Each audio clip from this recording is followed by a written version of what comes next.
আর একটা ইট যদি কাউ নিয়ে যায় তার ইটটা আবার পৌঁছে দিয়ে নেবে।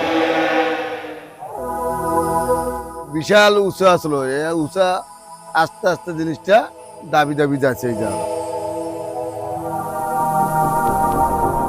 আজকে এটাও প্রায় ধ্বংসের দিকে, হয়তো অল্প একটু চিহ্ন বাকি আছে, যেটুকু হয়তো খুব বেশি দিন আর আমাদের চোখের সামনে দৃশ্যমান নাও থাকতে পারে। এমনিতে প্রতিদিন পূজা অর্চনা করা হয়, সকাল সন্ধ্যাতে 3 বার এটা করা হয়, কিন্তু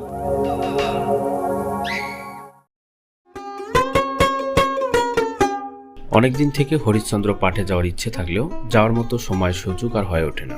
আজ হঠাৎ মোটরসাইকেলে করে রওনা দিলাম হরিশ্চন্দ্র পাঠের উদ্দেশ্যে। যাচ্ছি, তবে একা না। আজ আমার সফর সঙ্গী হিসেবে আমার সাথে আছে আমার এক মামা আমির হামজা। বন্ধুরা, আমরা যাত্রা শুরু করেছি ছলেমানের চৌহতির কাছাকাছি বাবুর বাজার নামক স্থান থেকে।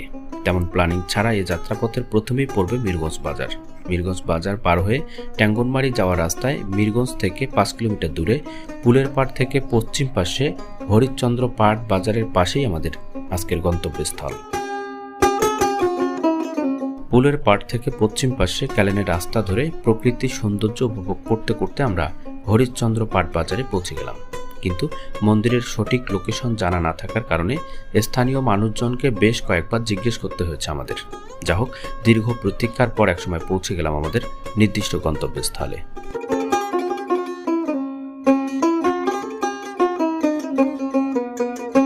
বন্ধুরা, চলে আসলাম নীলফামারীর জলঢাকার প্রাচীন ইতিহাসের একটি ঐতিহ্যবাহী স্থান হরিশ্চন্দ্র পাঠে। আজকে আমার সফর সঙ্গী হিসেবে আমার সাথে আছে আমার প্রিয় মামা আমির হামজা। মামা সহ এই হরিশ্চন্দ্র পাঠের চারপাশ আজকে ঘুরে ঘুরে দেখব এবং এখানকার ইতিহাস সম্পর্কে আপনাদেরকে জানাবো। বন্ধুরা, হরিশ্চন্দ্র পাঠের মন্দিরের এটি হচ্ছে মেন অংশ, যেটি অসমাপ্ত অবস্থায় রেখে রাজা হরিশ্চন্দ্র মৃত্যুবরণ করেছিলেন। পরবর্তীতে এই মন্দিরটি আর সংস্কার করার সেরকম সুযোগ হয়নি। মেরামতের কারণে আজকে এটাও প্রায় ধ্বংসের দিকে, হয়তো অল্প একটু চিহ্ন বাকি আছে, যেটুকু হয়তো খুব বেশি দিন আর আমাদের চোখের সামনে দৃশ্যমান নাও থাকতে পারে। হরিশ্চন্দ্র পাট বাংলাদেশের নীলফামারী জেলার জলঢাকা উপজেলার খুঁটামারা ইউনিয়নের একটি গ্রাম। সেখানকার এক সময় রাজা হরিশ্চন্দ্রের নাম অনুসারে এই গ্রামটির নামকরণ করা হয় হরিশ্চন্দ্র পাট। রাজা হরিশ্চন্দ্র এই স্থানে একটি শিব মন্দির নির্মাণ করেছিলেন, কিন্তু তার মৃত্যুতে মন্দিরের কাজ অসমাপ্তই থেকে যায়। এলাকাবাসীর তথ্য মতে এখানকার এক টুকরো মাটি, ইট বা পাথর নিয়ে যাওয়ার ক্ষমতা কারণ নেই, কারণ এখানকার ইট বা পাথর কেউ নিয়ে গেলে তার নাক মুখ দিয়ে রক্তপাত হয়ে মৃত্যুর কোলে ঢলে পড়ে। জানা যায় রাজা হরিশ্চন্দ্র দানবীর হিসেবে তার খুব সুনাম ছিল।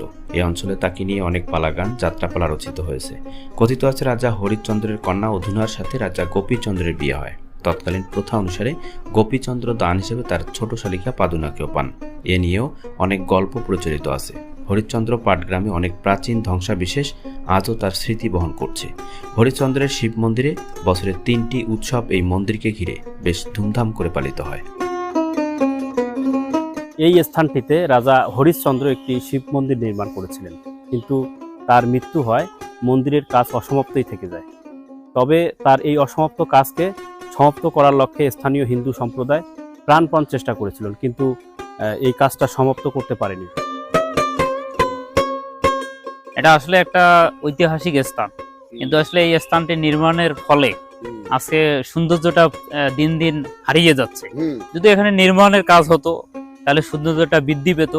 যারা ভ্রমণকারীরা আসে এখানে, তারা সৌন্দর্যটা উপভোগ করতে পারে। আমরা আসার পরে হঠাৎ করেই বৃষ্টি শুরু হয়ে গেল। জানি না কতক্ষণ সময় বৃষ্টি থাকবে, তবে বৃষ্টির পরিমাণ খুব বেশি না, হালকা। আমরা চেষ্টা করব বৃষ্টি শেষ হওয়ার আগেই এখানে যতটুকু তথ্য কালেক্ট করে আমরা বৃষ্টি শেষ হওয়ার সাথে সাথে এখান থেকে আমরা হয়তো ব্যাক করব। এই যে আমার একজন সাথে একজন দাদা আছে, দাদার কাছ থেকে বেশ কিছু আসলে ইনফরমেশন পাইলাম, ইনি আমাকে বেশ কিছু ইনফরমেশন দিল। তবে আসলে জনশ্রুতিতে যতটুকু আমরা শুনি, সবকিছু মিথ্যা না হলেও কিন্তু কিছুটা বাস্তব থাকে। কারণটা হচ্ছে যে যাহা কিছু রটে তার কিছু না কিছু বটে। এই কারণেই এখানকার যে ইট পাথর, যেটা আমরা শুনছিলাম যে কেউ নিয়ে যাওয়ার সাহস পায় না, দাদা যেটা বললো সত্যিই কেউ নিয়ে যাওয়ার সাহস পায় না। যদিও গোপনে বা অজান্তে কেউ নিয়ে যায় তাহলে তার বিভিন্ন ধরনের ক্ষতি হয়, তারপর সে কিন্তু নিজেই বাধ্য হয় এখান থেকে যে জিনিসটা নিয়ে গেছে সেটা ফেরত দেওয়ার। আর ব্যাপারটা হচ্ছে এই যে এখানে দেখতেছেন যে যে পাথরগুলো আছে বা যে জায়গাটা, এই জায়গাটাতেই কিন্তু একটা মন্দির করার ছিল, মানে করছিল অসমাপ্ত কাজটা, কিন্তু পরবর্তীতে এটা ভেঙে ভেঙে এমন একটা অবস্থায় চলে এসছে, এটা বর্তমান প্রায় নিশ্চিন্নের দিকে বা ধ্বংসের দিকে। তবে দাদাদের দাবি যে সরকারি অর্থায়নে এখানে একটা আধুনিক মন্দিরের স্থাপনা এরা দাবি করছে, যেন এখানে একটা সরকারিভাবে আধুনিক স্থাপনা থাকে, তাহলে ধর্মীয়ভাবে এনারা হয়তো আরো ভালোভাবে ধর্মটাকে এরা পালন করতে পারবে, উদযাপন করতে পারবে, ওনারা এই আশাটাই করছে। ব্রিটিশ সরকারের আমলে এখানে খননের জন্য 125 জন কর্মচারী নিয়োগ দেওয়া হয়। এদের মধ্যে ছিলেন দেশি, বিদেশি, বৈজ্ঞানিক, সেনাবাহিনী ও পুলিশ। খনন কাজের তৃতীয় দিনে তারা একটি দরজার মুখ দেখতে পান এবং সেই দরজা দিয়ে কর্মরত 8 জন ব্যক্তি ভিতরে প্রবেশ করে, কিন্তু তারা ভিতরে ঢুকতেই মন্দিরের দরজা বন্ধ হয়ে যায়। এতে খননকারী দল ঘাবড়ে যায় এবং খনন কাজ বন্ধ করে চলে যায়। সেই 8 জন ব্যক্তির ভাগ্যে কি ঘটেছিল তা আজও জানা যায়নি। তারপর থেকে এই মন্দিরের আর কোনো সংস্কার কাজ করা হয়নি। প্রথম অবস্থায় এই অসমাপ্ত কাজের মন্দিরটির উচ্চতা ছিল প্রায় 50 থেকে 60 ফুট, কিন্তু মেরামত না করার কারণে ধীরে ধীরে ভেঙে এর উচ্চতা বর্তমানে এই অবস্থায় চলে এসেছে। বন্ধুরা, আমি এআর বাদশা, একজন Bangali travel film maker and content creator. আমার ফেসবুক পেজ এবং ইউটিউব চ্যানেল ফলো কিংবা সাবস্ক্রাইব করে সবসময় পাশে থাকবেন।